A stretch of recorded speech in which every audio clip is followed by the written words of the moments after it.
We So have I put don't the know. Gmail ID as a panelist. That's what we've included.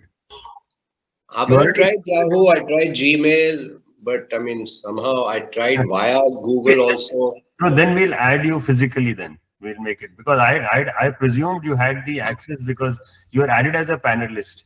I know, but somehow that link, It's not it working. asked me to sign in, and Hmm. I don't know how to. I mean, I tried everything I Doesn't could. matter. We'll physically add you next time. So that's it. So I had, done that So other thing, and so that what worked. Brinda and me decided that all these sessions we will put them if they are with video on YouTube and if they are without video on SoundCloud, like we put the poetry session. Right, right, right. And do listen to the poetry session. It's a very fascinating one, the last one. No, I will. Yeah. The one before this was there also? No. Yeah. Both yesterday was very nice, and we'll put on SoundCloud because in poetry session we don't have any video or screen share or anything beyond that. So it's wonderful listening. Ma'am, can you share the book? Yes, sir. Sure. Yujib, you can introduce and start. So we'll then.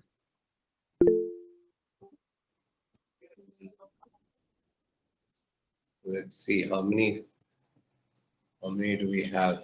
Yeah. What time is it? 10:31. Okay. So you want to wait a little bit more? Yeah. Wait a bit more. We have the book there now. Yeah, it's just for fun, so we can wait. The chapter is just for fun. Yeah. In this book, the chapter names are very interesting. Have you realized this? Yeah, because Psalm last time was simple Psalms and stuff like Yeah, that. very interesting chapters. I mean, the name makes you wonder what the hell. Yeah, I found this very interesting craft in this author. In all his books, his chapter names are absolutely beautiful.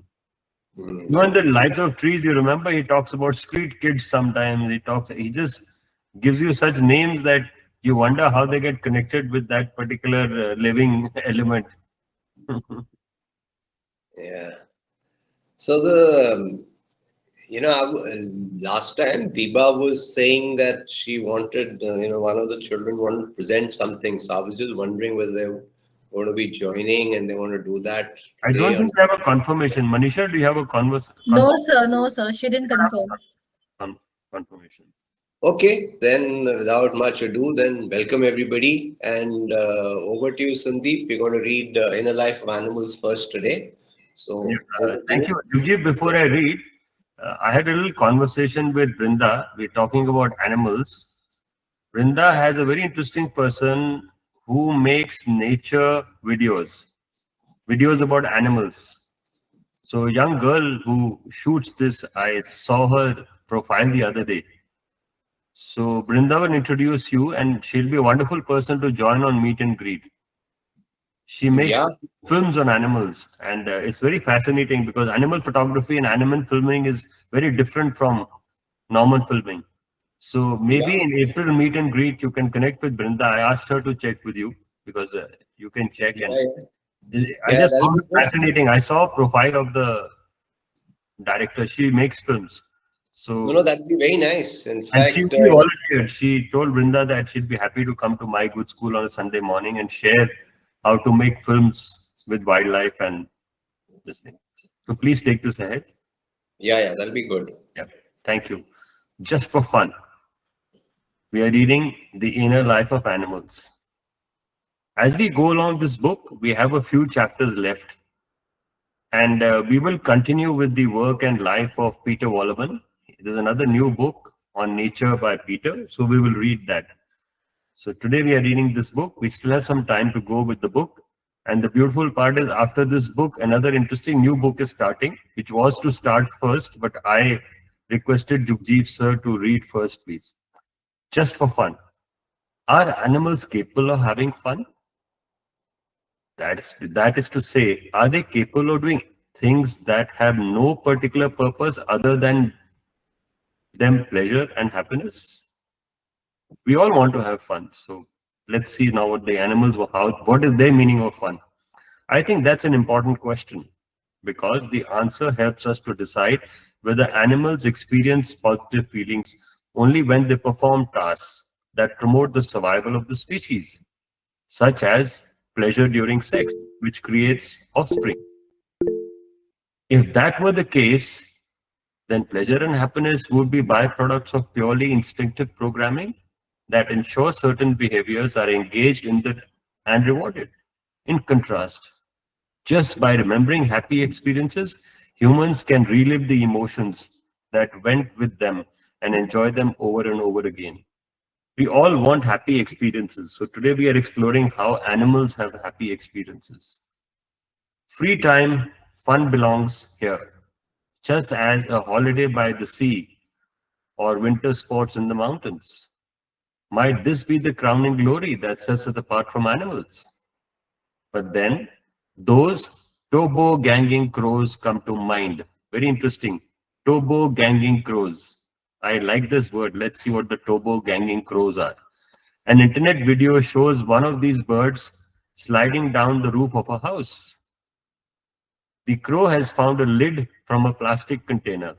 It carries it up to the highest part of the roof, places it on the slope, and then jumps onto it to slide down.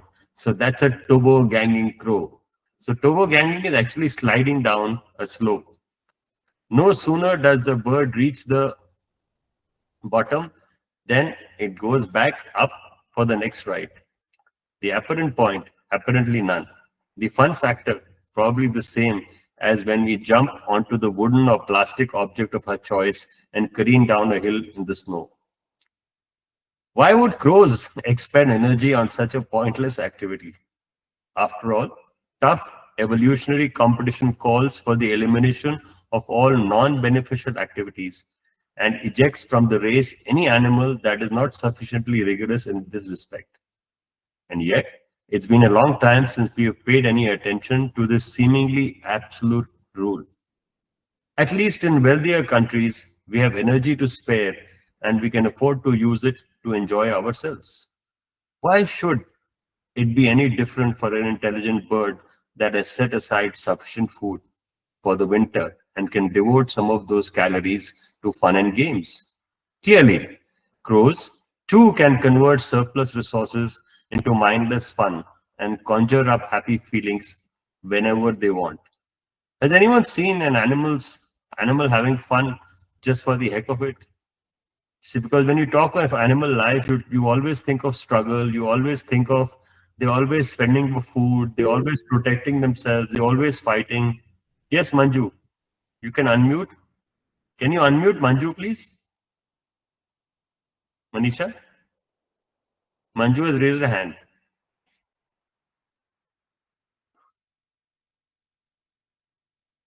She can unmute herself, sir. Okay. Manju, please unmute yourself and share this experience where you've really seen some animal having fun. Yeah, we can hear you. Excuse me, sir. Yes, Sir, can I ask one question? please. How we can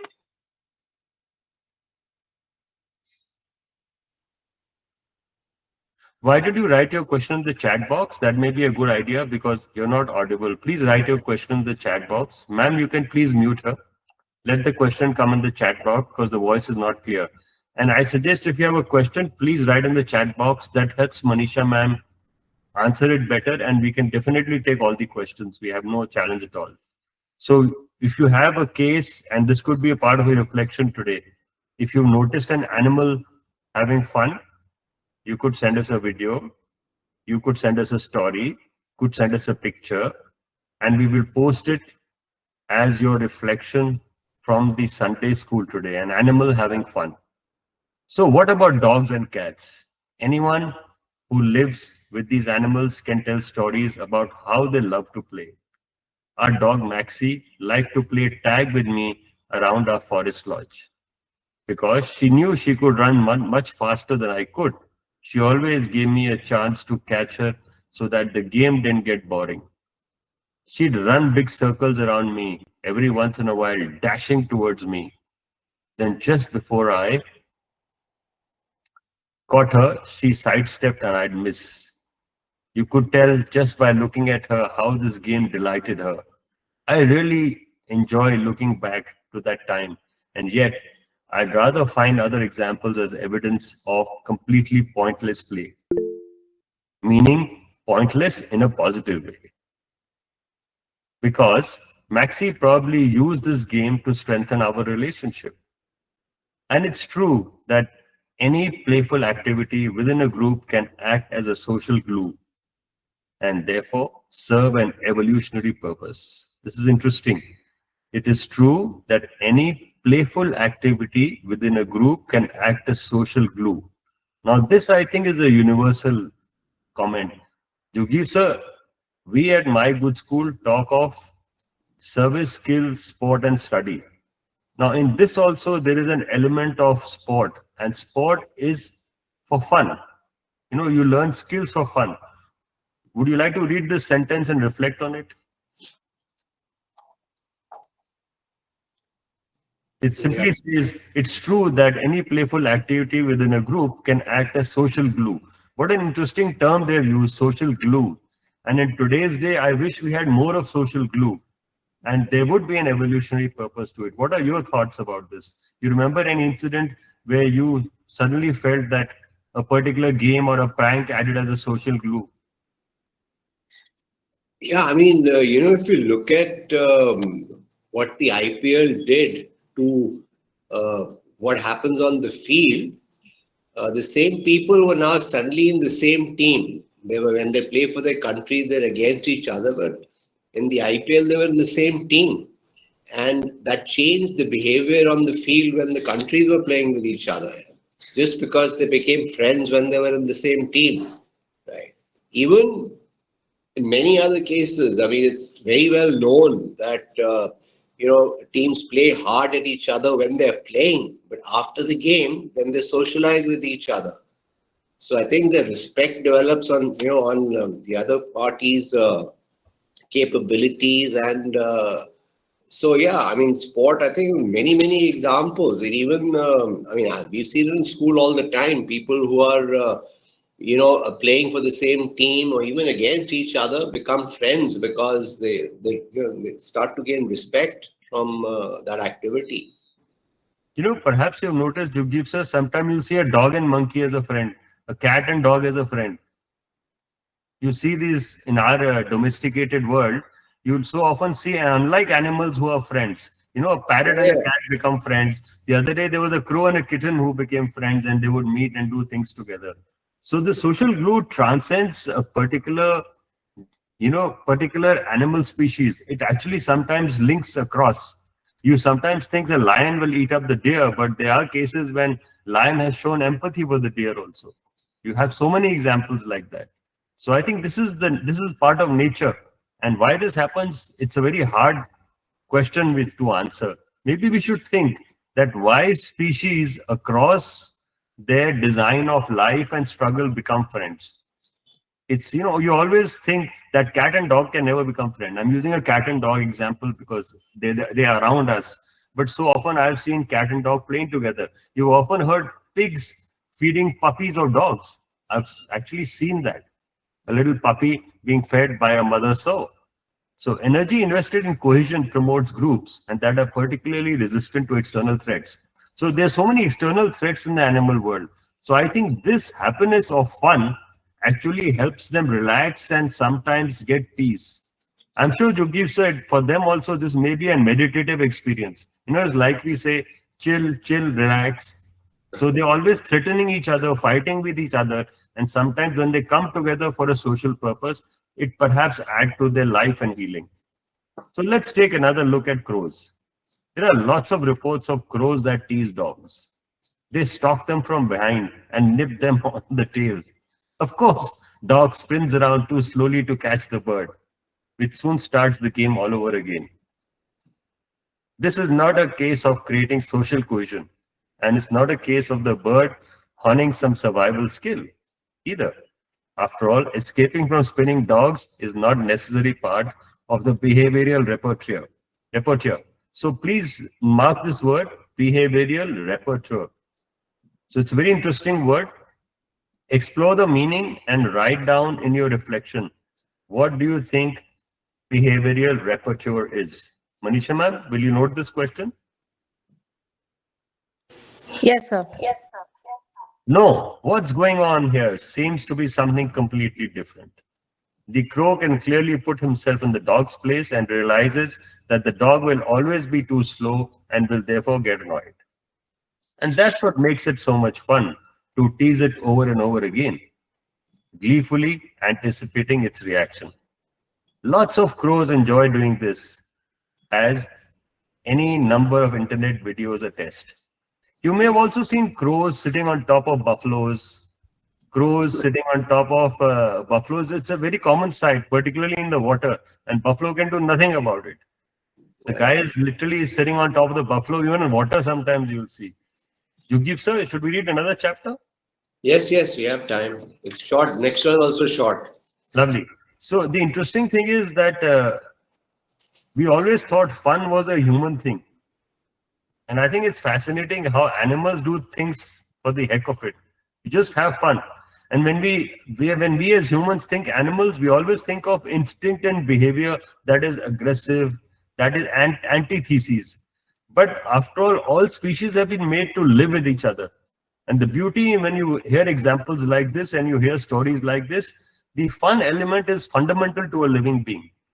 So I remember if you read The Secret Lives of Trees, when we read, in trees also had fun sometimes.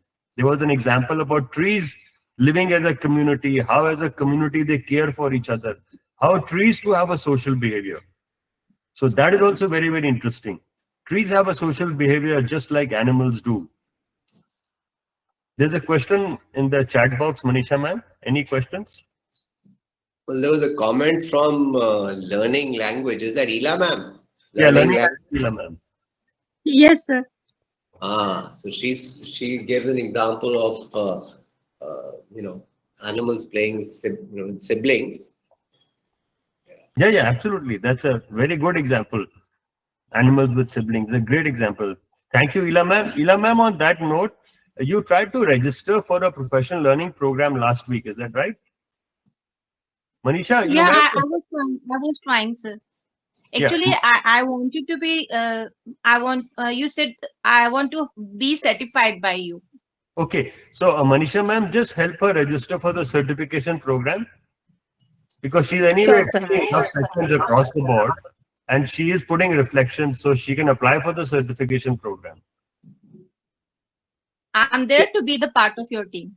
Yeah, ma'am, what you can do, in case you're having a challenge paying with your card, Manisha ma'am, just give her the UPI ID. It's very simple, LF@IDBI.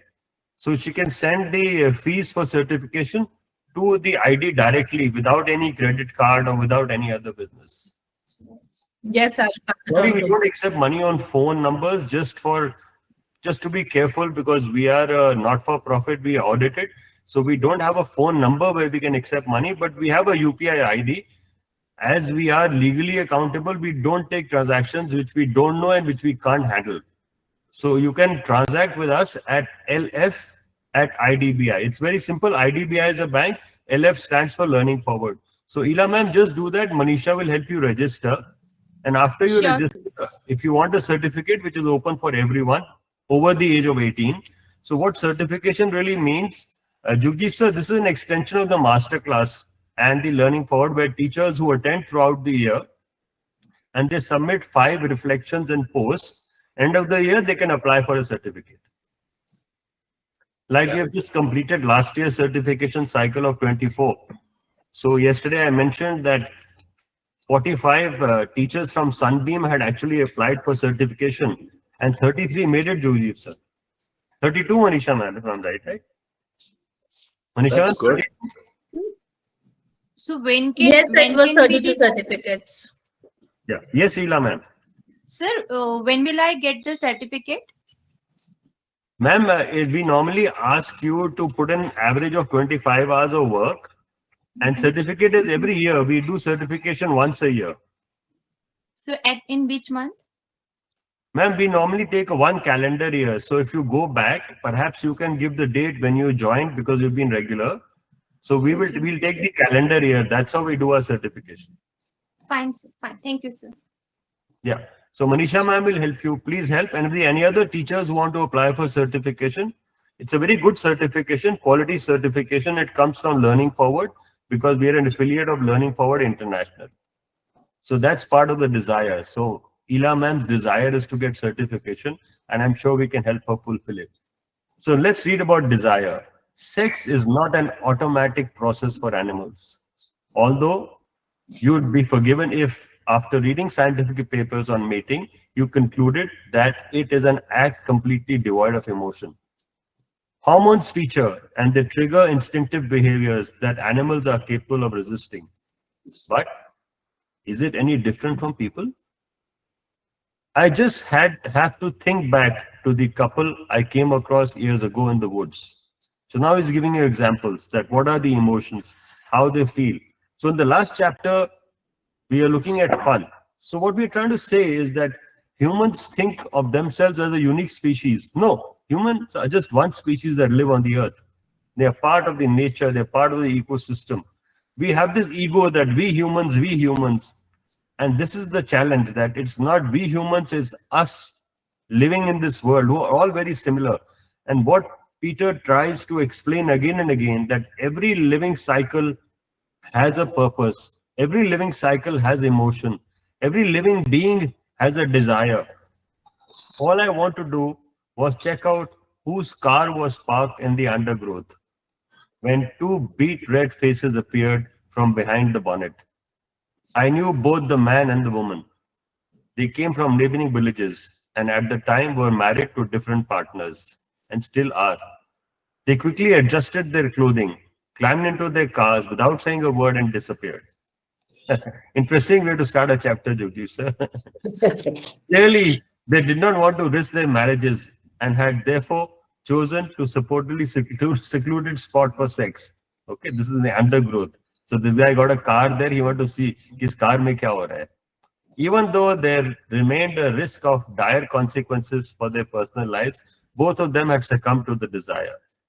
I think this is a good example of we too are at the mercy of our instincts. So he's trying to link instinct and desire. Now let's see. The trigger of such behavior is a cocktail of hormones that gives rise to feelings of exquisite satisfaction and joy. But why is it that even necessary? If living beings are supposed to mate, they could mate as instinctively as they breathe. After all, our bodies don't release supplements of drug-like substances to trigger every breath. Mating is special because during copulation of species abandon themselves to a state of helplessness. So there are words here you need to understand what the meanings are. He's talking of copulation, all species abandon themselves. So what happens with the hormones? You actually don't be your normal self. You get carried away. Sadomasochistic animals such as snails ram chalky darts into each other's bodies to stimulate their partners. Male peacocks and grouse attract their hen's attention with a fan of erect tail feathers before jumping on her. Insect couples hitch aerial piggyback rides. Male toads in the raptures of love clamp down on the female underwater. Sometimes multiple males pile on top of one another and they don't let go, holding the female down as long as that she drowns. Goats, which behave in many ways like deer, undergo a somewhat more elaborate ritual every year in late summer. At that time of the year, a billy goat, Vito, turns into a monster of stink. To please the ladies, he perfumes his face and forelegs with a very special fragrance, his own urine. And he doesn't just spray the yellow liquid onto his skin, he also sprays it into his mouth. That would make us gag. Obviously, doesn't fail to have the desired effect on the female goats. They rub their heads over his coat to absorb the smell. This clearly stimulates hormone production in all involved, and the fire of desire are lit. You know, you also look so often dogs, they will leave their pee at odd places, and dogs identify each other with the smell of the pee. The billy goat keeps testing with his nose to see if one of the does it really ready to let him in. He does this by driving her around the pasture while bleating with his tongue hanging out, which actually looks a bit ridiculous. If the lady of his dreams stands her ground and scots to pee, he shoves his nose into the stream. Then he snorts and curls back his upper lip to check her hormone levels to see if this will be his lucky day.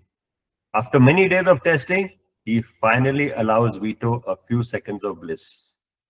Let's go back to the question of why there has to be any sort of hormone-fueled emotional reward. The backstory is that mating is dangerous. The prelude to mating, when males often draw attention to themselves, doesn't just attract females. Indeed, hungry predators are also grateful for an eye or ear-catching sign pointing the way to a tasty meal. So which means that in this case, they attract the attention of other species for a kill. And quite a few males of different species do, in fact, step off their woodland stage directly into the stomach of a bird or a fox. The actual act of mating is even more dangerous. While it's going on, both participants are pressed tightly together for a few seconds and sometimes even for many minutes, and are hardly in a position to flee from an attack. We don't know if animals like the connection between mating and offsprings, yet what other reason could there be for them to take this risk? Only one comes to my mind: the strong, addictive feeling of orgasm that causes them to throw caution to the wind and abandon themselves to pleasure. Therefore, I believe, without a doubt, that animals experience intense emotions when they have sex. So it's interesting, animals have intense emotions. And I think sometimes if you notice, let's take dogs in your area, you will have one bitch on heat and you'll have 20 dogs behind. And you see the dogs get so aggressive. That's why they end up biting and fighting with everyone. So this is where the emotions come. And this is very different. Perhaps humans need to be more socially conscious and don't get so aggressive and don't abandon so much for whatever reason. But animals, for them, when that goal comes, they lose their lives, they lose their senses. So animal experiences intense emotions. So this is a little different from what humans should be or are. And there is another strong indicator that this is so. Quite a few animals have been observed pleasuring themselves. Deer, horses, wildcats, and brown bears all have been seen either laying a hand, that is to say a paw, on themselves or taking advantage of natural aids such as tree trunks. Unfortunately, there are not many reports, let alone any research on the subject, perhaps because masturbation is considered a taboo. How small is the next one, Jugjeev sir? I think we're reaching death now.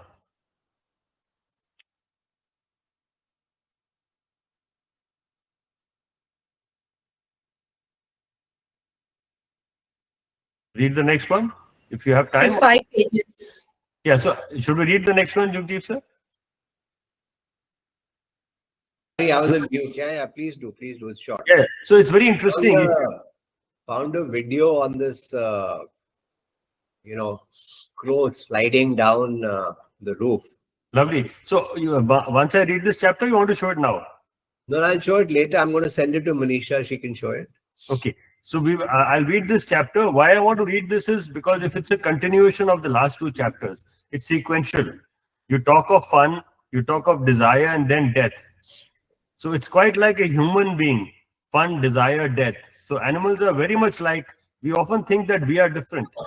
So why we are reading this book is we are trying to understand the inner life of animals, that we are very much like them and they are very much like us.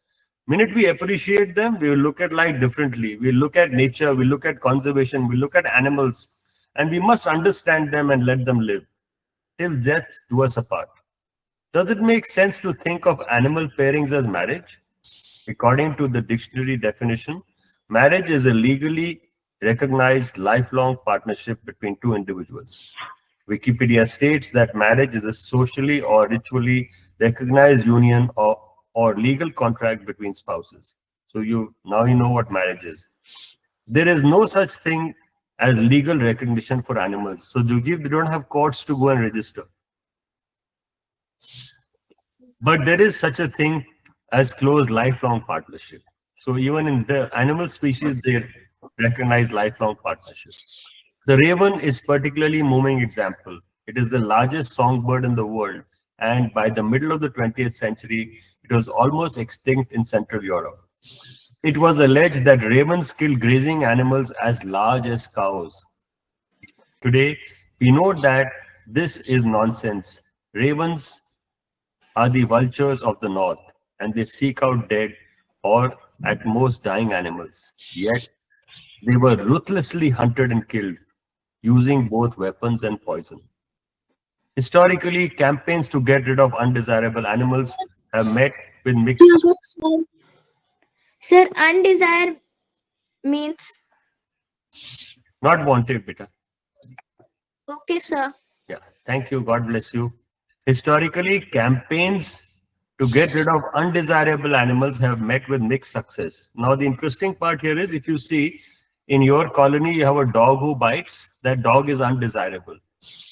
And as we live in this world and this conflict between animal and man increases, there are always people who sympathize with the species and say that desperation is for a cause. Where we live in Delhi, there are two sets of people in our RWB, one who will save the dogs and one who want dogs to be eliminated. And I think, Jugjit sir, this is there in every resident welfare association. You have two groups either way. Yep. The 20th century, people wanted to eradicate the red fox because it can carry rabies. Foxes were shot on sight, and they still are. Their dens are dug up, and any young found in them are destroyed. Poison gas pumped into the underground accommodation was a convenient way to kill them. But despite these measures, the red fox has survived because it is very adaptable and reproduces prolifically. And most importantly, red foxes change their sexual partner. In contrast, ravens are faithful souls and stick with their mate for life. In this respect, we can indeed talk of a true animal marriage. During the extermination campaign, the bird's fidelity was their undoing. If one bird in a pair was shot or poisoned, the other often didn't seek a new partner. But from then on, it flew its circuits in the sky alone. The large number of single birds contributed no young, which hastened destruction of the species. Today, ravens are strictly protected in Central Europe and once again populate their ancestral range. I still remember a trip to Miriam, and I made to Sweden with our children. As we paddled our canoes over a deserted lake, we often heard ravens call, and I was entranced. What a nice word. Entranced means I was trapped in a state of joy. I was so excited when a few years ago I heard these birds for the first time in the forest that I manage in Hummel. Hummel is the place where Peter lives and he has his own forest. Since then, I think these animals as symbols for how nature can heal from our crimes against it and how destruction of the environment need not be a road of no return. We are always talking of the environment. We are talking of so many conferences all over the world where we are saying that species are losing. And if you go back to the COVID times, it shows some species came back. We gave respite. And in that little respite also things happened. In Uttarakhand, we have the Nanda Devi sanctuary. It was closed for a few years. It came back and became the normal sanctuary with animals, nature, everything living in coexistence. So given respite, nature heals. Monogamous animals are common.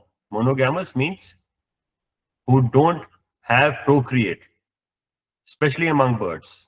There are several species that behave like ravens, although none quite as rigorous. So the raven example is that if you lose your partner, you don't live with another one.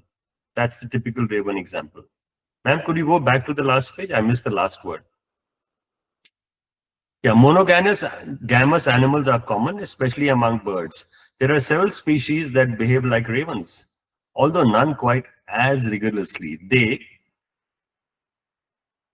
remain true to the same partner, at least within a single breeding season. There's the white stork, for instance. Although the stork remains true to is actually its nest from one season to the next. And often, the only reason partners meet up again is because both head back to their old nest every spring. Sometimes, however, things can go awry, as reported by an employee of the Heidelberg Zoo. Awry, very simple word, wrong. AWRY. So, Jugjeep sir, you remember we read Blue Sky, White Cloud, and the story about the geese, Yes. how one loses a partner and how the other then has the last song. So that's Yeah. like, it reminded me of Mr. Nirmal Ghosh's book, which we read some time back. A very, very interesting book about animal life and how they live.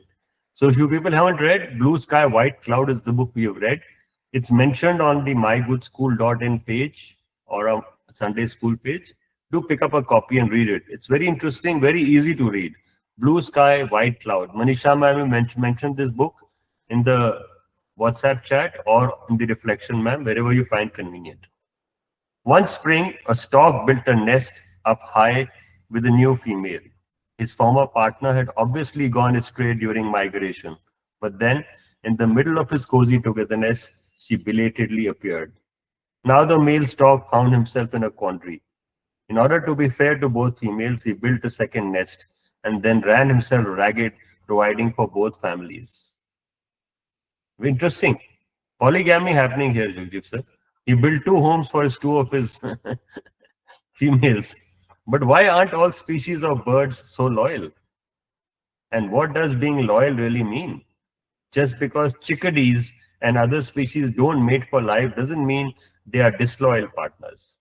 The reason for a bond that lasts for just one season lies in the average lifespan of birds. So it's the lifespan which creates this need for cohabitation. Whereas ravens, even the dangers of the wild, live for more than 20 years. For other species, mostly the smaller birds, it's all over after less than 5. So average life of a bird is only 5 years. If you mate for life and the likelihood your partner will go missing is very high, then there would soon be mostly singles flying around. And because that would be exceedingly bad news for the survival of the species, for birds with short life expectancies, there's a new roll of dice every spring to see who partners up with whom. That's when birds can see who survived the winter and migration. Great tits and robin redbreasts waste no time grieving over a mate from the previous year that never returns. So because their life is short, their emotions are also limited. We humans feel that we have a lifelong bond. So the older animals which you saw, like in the case of raven, that lifelong bonding is there. So like raven have 20 years, so they know they can live a long life together. But if you have a life of say 1 year, yeah, you're asking a meaning of quandary, good. I want you, Jugjeep sir will say, please Google and look up what is the meaning of quandary. And put it in chat also, please. Do you have Okay. another device, or you can use another window on the same device you're on? So anyone can find the meaning of quandary and put it in the chat box, please. Quandary. We will also add it to reflections. What about Answer. mammals? Answer exceedingly.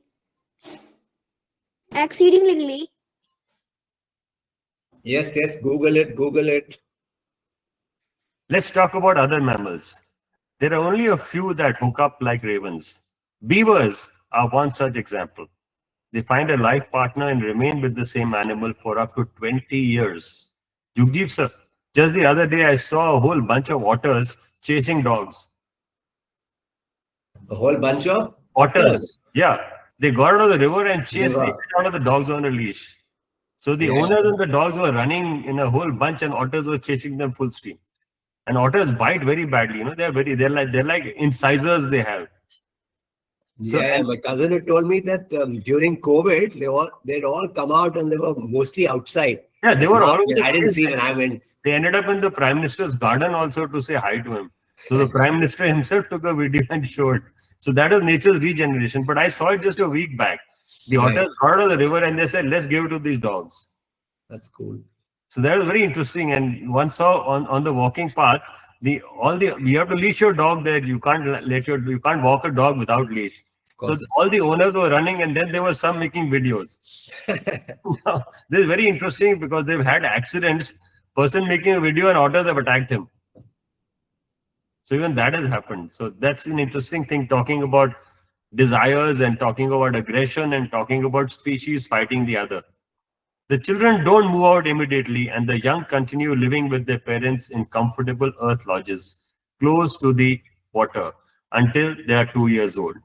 Most of the species are somewhat challenged in the relationship department, at least when it comes to the opposite sex. When red deer, it's a case of to the strongest go the spoils. Look at the phrase, to the strongest go the spoils. When the red deer, it's a case of to the strongest go to the spoils. Once a mighty stag has routed his rivals, he satisfies himself with the harem of does until he in turn is driven off by even a stronger male. So it's like survival of the fittest. It's clear all the same as to the does. They allow themselves to be mounted by any young buck that tries his luck when the alpha male is not paying attention. Raising fawns is purely women's work anyway, because by the time they are born, their fathers are already off wandering into the woods in male-only groups. Thank you. I think you've had a good session about understanding animals, emotion, their lives. So, Manisha ma'am, you want to share the video? Yes, I'll do it right away. So which one do you want You first? said I sent you. Sir sent 3 videos. Yeah, so yeah, which yeah. one You you can do the first one I sent, which is about the crow, and then we'll do the others. want? Okay. So, interesting morning today. Sujib sir, finding out the inner life of animals. Lots to reflect, lots to write today. Today's reflection will be interesting. I'm wondering what Manisha ma'am will end up. Manisha ma'am, all the desire and all the animal life you saw today, try and put it together in a reflection piece.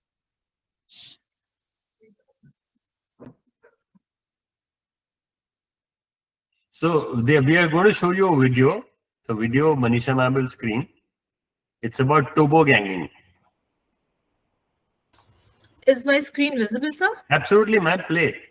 Hit the play button. Смотри. Вот.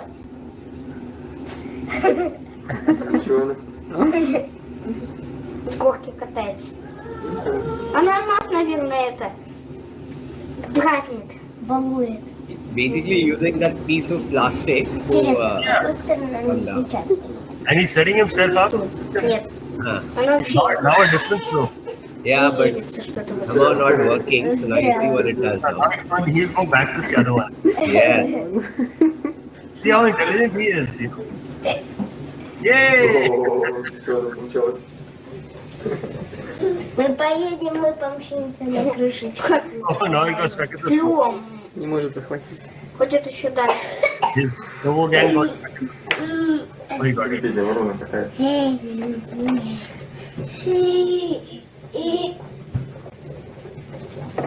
I just need people wanting to record this. I mean, there were options. I just picked the first one because I was in a bit of a hurry. So I just picked the first one I saw. Она ездить будет, да? Yeah, Manisha, you can just stop this. And you know, last time when we read this book, we read about how smart ravens are. The crow is part of the raven family. So maybe Manisha, you want to play that one about the raven? It's a very short one. Yeah, just a minute, sir. How smart are ravens?